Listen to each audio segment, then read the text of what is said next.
it also means somewhat differently, different standards for what constitutes a successful show.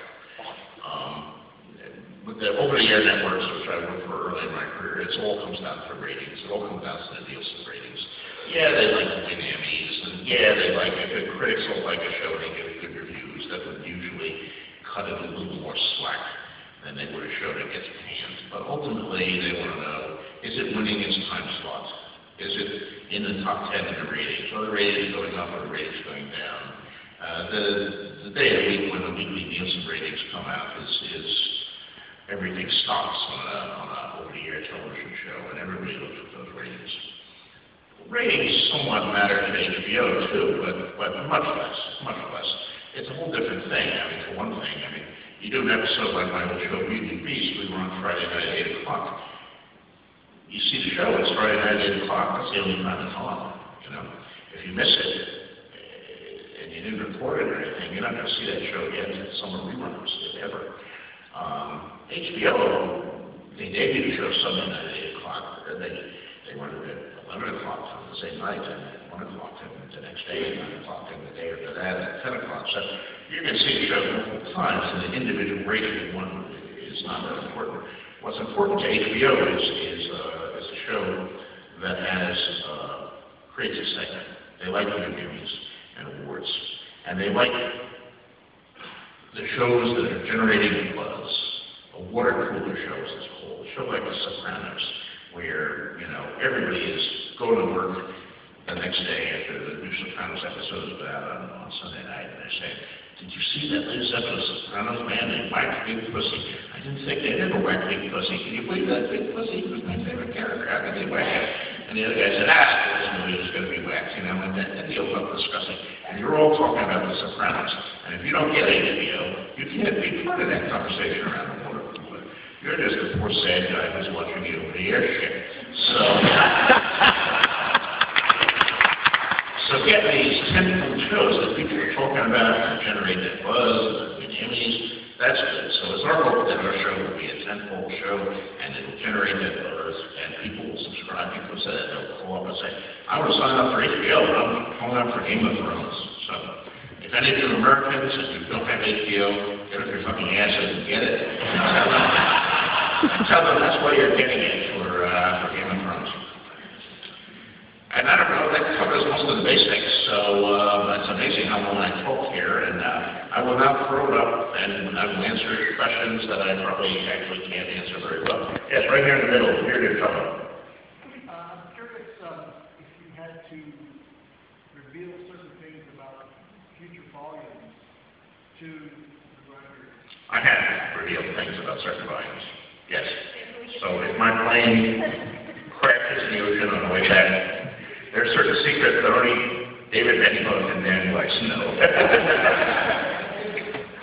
Kind of the same way with King of Dead, if they build a show around a character that you're intending to kill off in the future. Yeah.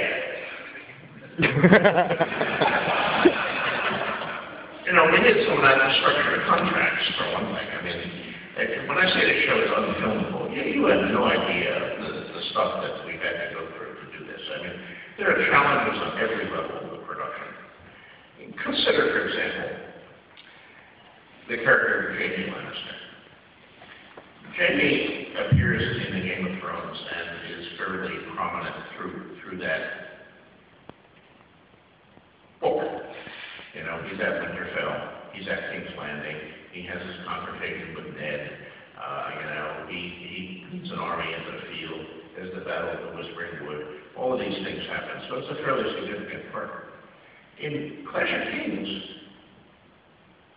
Jaime doesn't appear anymore. You may be conscious of that because, he's mentioned, he's talked about a lot. There's one scene in Clash of Kings. Then, of course, he's back in a huge way in some of the stories. So, how do you structure a contract for an actor like that? Most actor contracts are with certain presumptions. Okay, you're a lead character. You will be in every episode of the show. You are the sidekick character. You will also be in every episode of the show. You are the recurring villain. You will appear 4 times during the season. You are a minor guy. You will just be in one room. But this kind of thing where, okay, you're kind of one of the main characters, but then you'll disappear for the entire season. Except we need you for that one scene. So make yourself available then. And then you're back in a much bigger way. I mean, structuring the contract for the show was a real challenge and dynamic. And there are things that you just can't do. I mean, there are characters who become important in season 4 and season 5, assuming we get those seasons, who are actually introduced in season 1, but in a very minor way. And people are saying, well, you get this name actor to play that part because he'll be great in season 4. Yeah, he would be great in season 4, but we can't get him in season 1 just to stand there with a sword. That's my word. He probably has to be important later on. I mean, you can't sign up people like that. So it was a challenge on a bunch of levels. Yes, again. I believe that J.K. Rowling's later books were actually influenced by the movies having been made before she wrote the books. Do you think that's going to impact on your writing, the fact that you're seeing your work being made and then writing? That's a good question, and I don't know the answer. I've thought about that. You know, will the writing of later books be influenced by the movies and or the television show and the reaction to the television show? The easiest thing to say is absolutely no. It will have no influence whatsoever. But it's possible that it may. You know, I'm only human. I'll be watching these shows too. We've already had at least one instance of this, which I've thought about, and I refer to this on my blog, so I don't think I'm giving this away. But you know, I was part of the casting process. I wasn't able to be in London or in Los Angeles or New York or the various other places the casting took place, but through the miracle of the internet, I was able to watch the auditions of many of the principal finalists. And there was one part that, you know, and I think it makes sense. I'm a woman, and I weigh in along with the other people, David and Dan, and it's been great. But there's one part where I'm watching these women audition for this one role, and, you know, you get an image of the person, and then you click on the play, and the scene plays out, you know, how it works on YouTube or anything. It's the same basic principle, right? So I'm just looking at the pictures of the 6 actresses who they're considering as finalists for this part, and I'm saying, this one is wrong. Why the hell are they bring her in? She looks nothing like the character the way I described it. Damn it, can't they, you know, read my character description? She's 10 years too young, and she's way too pretty, and you know, the character is supposed to be like old leather and all that. And then I click on it, and it plays, and I can't take my eyes off this actress. She's doing the scene better than I wrote it. I should have, wow, yes. Hey, ooh, this is a cool character. I could have some fun with this character. And we did cast that actress, so, you know, that character may get more to do than I had originally intended that character to do. Simply because we have such an interesting and to my mind, charismatic actress playing this role. And that's something that happens in television. So there will be some influence there. Yeah, third row there. You get it.